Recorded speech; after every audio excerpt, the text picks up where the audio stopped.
আসসালামু আলাইকুম, launch travel with আপনাকে স্বাগত। আজকে থেকে উপরাচর কাশেরহাট কাছিকাটা রুট চালু হলো।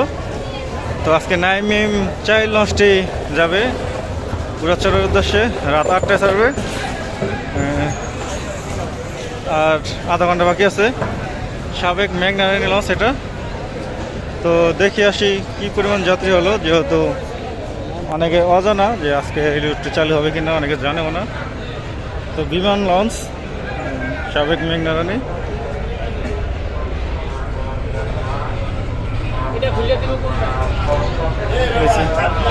মেঘনারায়ণী লঞ্চে নিচতলার ডেক,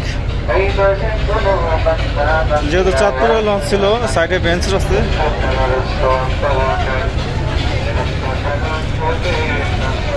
ডাইরেক্ট দ্বিতীয় তলায় যাই। দ্বিতীয় তলায় মোটামুটি যাত্রী, আর আধা ঘন্টা বাকি আছে লঞ্চটি ছাড়তে। তো এই ছিল মেঘনারায়ণী সাবেক নাইমিম চাইল্ড লঞ্চে কেমন যাত্রী হলো।